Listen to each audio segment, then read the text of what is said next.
Olá, povo de Deus, a nossa reflexão de hoje, do sábado, do tempo de Natal, dia 2 de janeiro de 2021, é a partir da primeira carta de João, capítulo 2, versículos de 22 a 28, e do Evangelho de João, capítulo 1, de 19 a 28. Estaremos lendo nestes dias trechos da primeira carta de João. Como introdução geral, tomemos o que nos diz a Bíblia da tradução da CNBB. A primeira carta de João não tem forma de carta. Faltam endereço e assinatura. É, na realidade, uma homilia ou exortação enviada por escrito. Não sabemos a que comunidade foi dirigida, mas pelo conteúdo podemos deduzir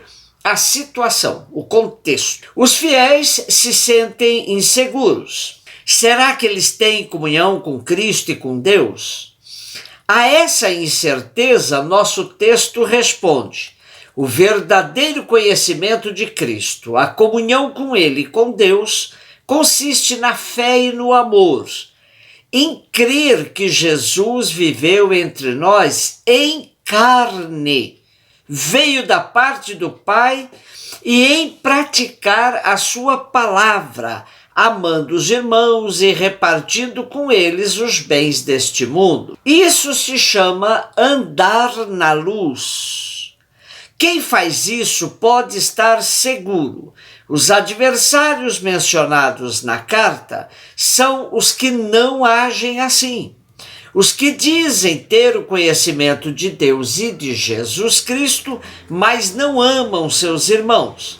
Mas isto, diz João, é impossível. É negar Jesus que veio em carne para dar a sua vida por nós. Então essa introdução servirá para todos esses dias em que estaremos refletindo trechos da primeira carta de João.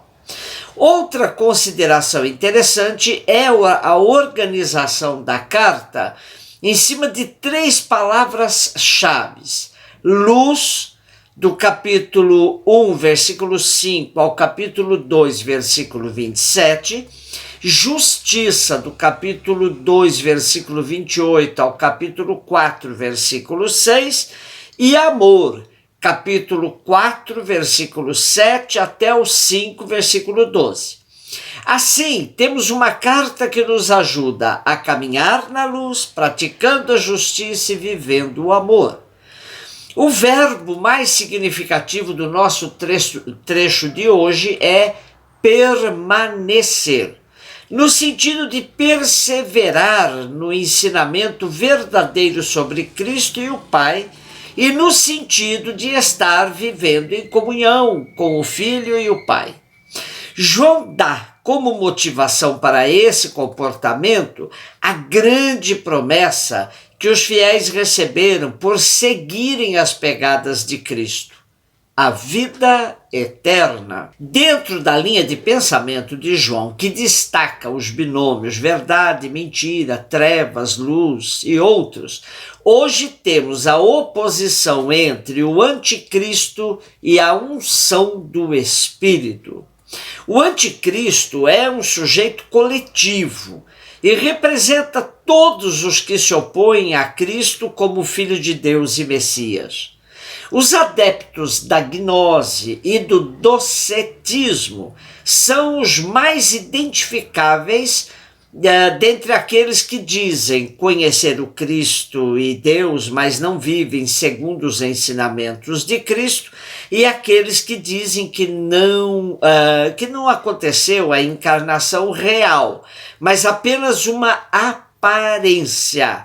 Assim, Jesus Cristo não é verdadeiramente homem, mas apenas uma aparência de homem.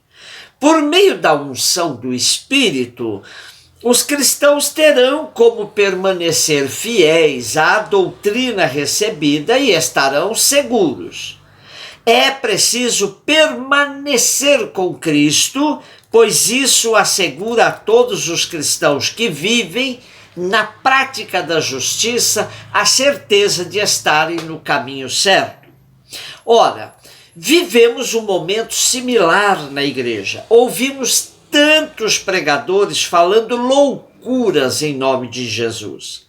Confundem o povo, levando-o a comportamentos muito estranhos. Dentro e fora de nossa igreja, nos deparamos com uma enxurrada de afirmações malucas sobre coisas religiosas.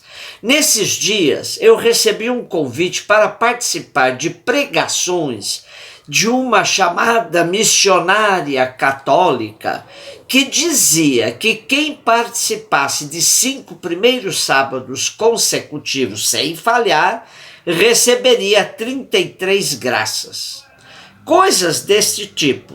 Ou recado de videntes que vivem dizendo que Nossa Senhora nos manda rezar o terço ou o rosário ou construir templos para ela. Por aí vai. Sigamos o conselho de João. Permaneçamos no Evangelho, permaneçamos em Jesus Cristo e seus ensinamentos. Quanto mais simples a leitura do Evangelho, mais chance temos de estarmos mais próximos de Jesus. João 1, de 19 a 28. Nosso texto de hoje nos coloca uma vez mais frente ao testemunho de João Batista. No quarto evangelho, o testemunho de João é narrado até o capítulo 3, versículo 30. Na Palestina do primeiro século, eram vários movimentos que acreditavam na vinda de um profeta dos últimos tempos. Frente ao sucesso crescente de João Batista, as autoridades judaicas enviaram seus mensageiros para interrogá-lo sobre sua identidade. Sigamos as respostas de João. À pergunta, quem és tu? Ele declara sem hesitar, para que não haja confusão, eu não sou o Cristo. Isto é, não sou o Messias. Depois, frente às perguntas, és Elias? És o profeta? A resposta de João é incisiva, não. Já descontentes com as respostas de João, em nome de quem os enviou, perguntaram, que dizes de ti mesmo? Aqui já tocam no mais profundo da questão, pois interrogam João sobre sua identidade. E João declara com convicção quem ele é. Eu sou a voz que clama no deserto. Endireitai o caminho do Senhor, como disse o profeta Isaías. Como é importante sabermos quem somos, qual nossa missão, o que é que cabe a nós nessa existência a qual fomos chamados.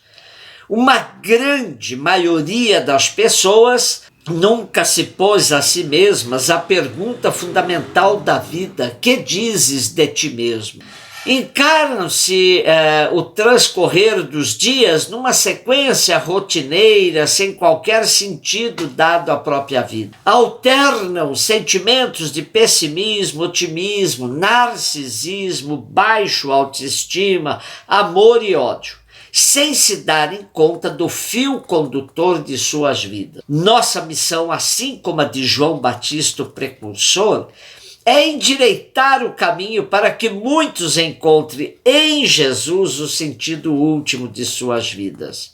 Porém, os emissários das autoridades judaicas não ficaram satisfeitos com a resposta de João e lhe questionaram: como, pois, batizas, se tu não és o Cristo, nem Elias, nem o profeta? E uma vez mais, João, cônscio de sua missão, lhes responde: eu batizo com água, mas no meio de vós está quem vós não conheceis. Esse é quem vem depois de mim, e eu não sou digno de lhe desatar a correia da sandália.